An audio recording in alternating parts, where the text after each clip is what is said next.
All right, welcome back to another episode of the Pajero. We're going to pick up right where we left off in the last episode, and that is going to start clearancing some more stuff. We want to fit coilovers, so those inner fenders have to go. We have more fender clearance to do on the outside here on the left side of the body for the tire. We have some clearance cutting to do for the frame where the links are going to hit the frame. So we have lots of little things that we got to finish off that we never got around to in the last episode. Same with the front. The front needs a lot of clearance. As you can see, this tire hits this fender still. So we want to see if we can clearance that, and we're likely going to have to clearance some of the firewall. So we want to get on that, so then we can start looking at maybe doing the roll cages pretty soon. That will be our next big project. But for now, we'll start cutting. I'll work on the back, Lauren will work on the front. Yeah, let's spit roast this bad girl. There you go. So we'll get to it.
We got the firewall clearance now for the tire, for the front there. Both sides are done. Eventually we're going to have to plate Buddy, that all back look in. what I found. What? What? Where'd you get those? There's a truck out back, you know, sitting there. We can't use those. Why not? They're not even ours. Whose are they? Grant's? Well, they're here, Yeah. not being used. Well, that's true. Why don't we just use them? Well, unfortunately, they're 16-inch. We've got to go to 14 for our class rules. Oh man, but look how nice they are. They are super nice. I don't think we could even afford those in the first place. Damn.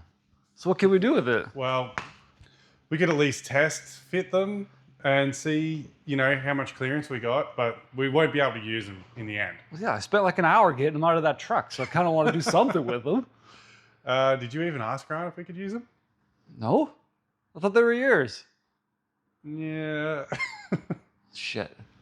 Whatever. He doesn't watch his videos anyways. Let's just use them for mock-up. Okay. And then we can decide what kind of company and what shocks we're going to go with.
Oh, hey.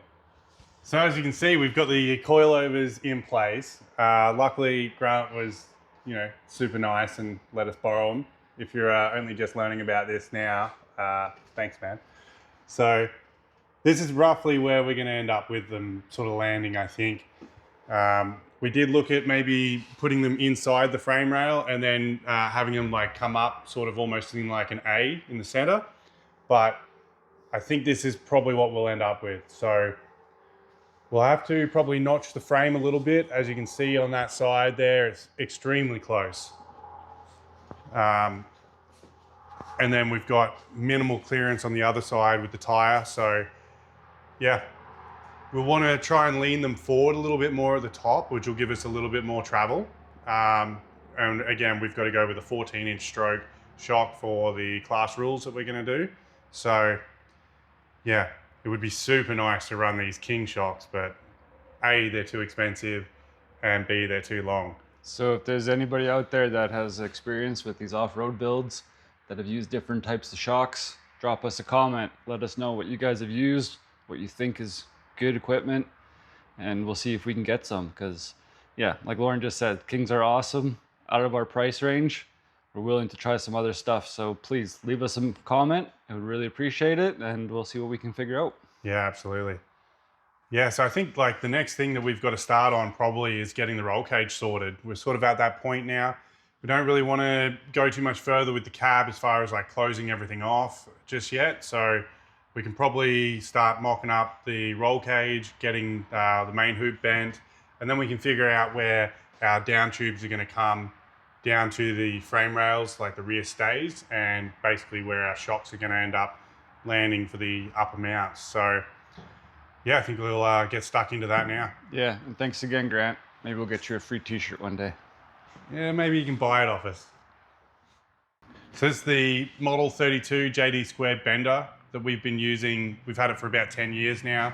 Built lots of different things, the Barbie car, little mini bikes, done a roll cage in a few different other builds.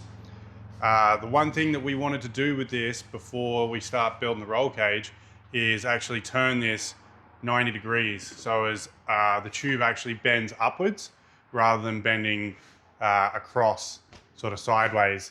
And the reason for doing that is that it's a lot easier to actually put it basically an angle finder on the tube, set your zero, and then find your actual bend degree radius, as well as getting all the bends in the same plane is a little bit easier than doing it like this.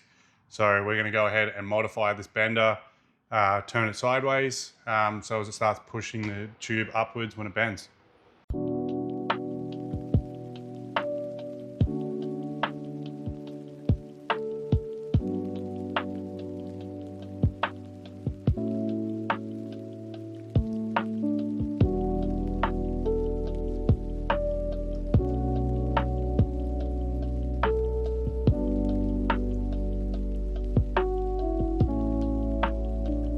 Help me step drill it. Step drill it. What are you doing?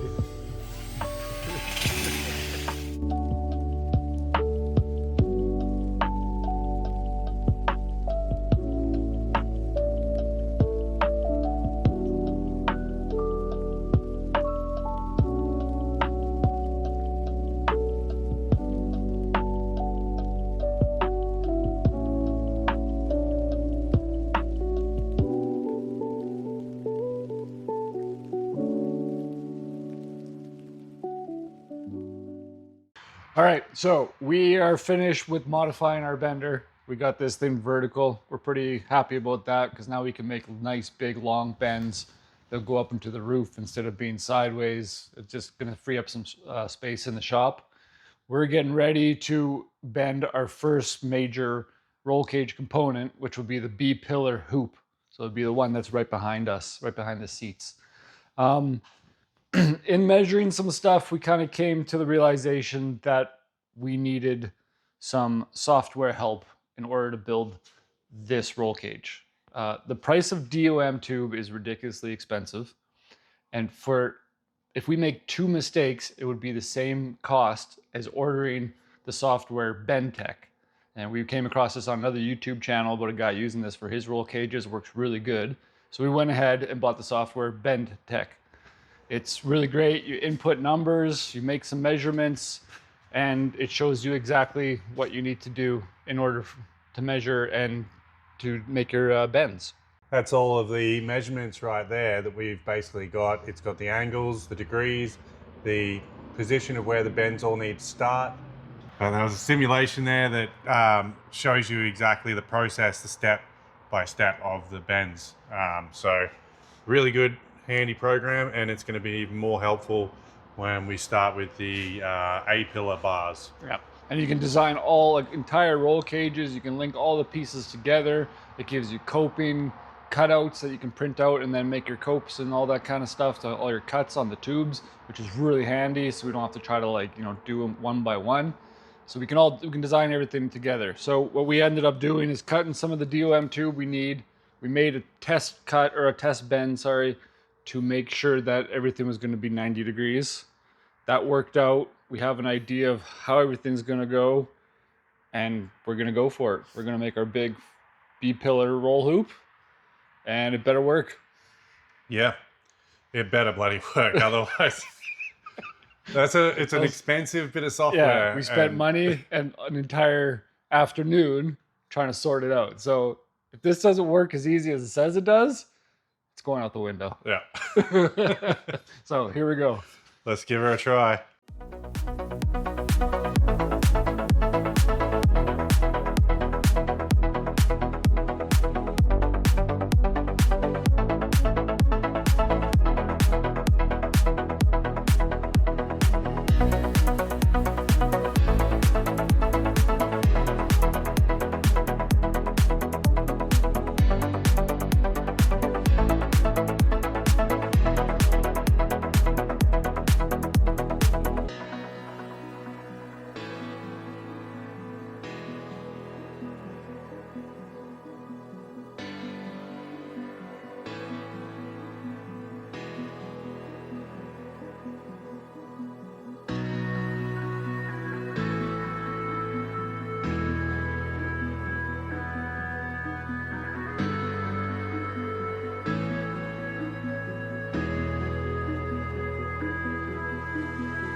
All right, we're really happy with how this is turning out. We've tacked in a few brackets here that bolt to the body. That's just to hold the hoop in place while we can continue making the roll cage. One of the reasons why we've done that is we've put the cage right through the floor, and it's actually going to attach to the frame rails, not to the body. It'll be welded around here, but that'll simply be for sealing off the cabin. So we've got this fitting really nice. We've got about 3/8 of a gap on each side up here on the corners. We've left the bends quite high here. It's actually higher than what we were originally intending, but this works out quite well as it keeps plenty of width for our shoulders on the seat. So the next thing that we want to start doing, now that we've got the cage sitting exactly where we want it, is we want to start building our half lateral bars. So they're going to come from the center of this radius here on the bend, and then they're going to come out to the top of the A-pillar, down to the window, like the bottom of the windshield there, and then down to the floor, and again through the floor to attach to the frame. So in order to do that, we're going to go back to our BendTech software, and we're going to take a bunch of measurements and basically work off of X, Y, and Z coordinates. So starting from the center of the bend on the main hoop here, there'll be a tube that'll come off there. We'll take a measurement somewhere around here where we want this first bend to be. So it'll come out to there, will be one bend, and then another bend there, and another bend here. So we'll be taking measurements basically starting as our reference point will be the center of the main hoop, which is also the center of the vehicle. And then we need a measurement from the floor, and then from the cage to where the first bend has to start, second bend, third bend. So those will be your X, Y, and Z coordinates that we'll put into BendTech, and that should spit out the bend radius as well as the angle of the bend, as each of these bends is all going to be on a different plane. So hopefully we can get that right the first go around. So what you can see on the screen now is the lateral bar for the roll cage. This is the driver's side that we've designed in the BendTech software.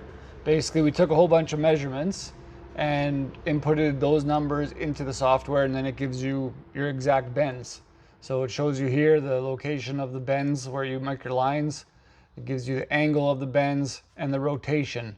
So the first bend is on a 0, then you go negative 11 degrees for the next bend, like the rotation of the pipe, and then you go positive 33 degrees from 0 on the last bend.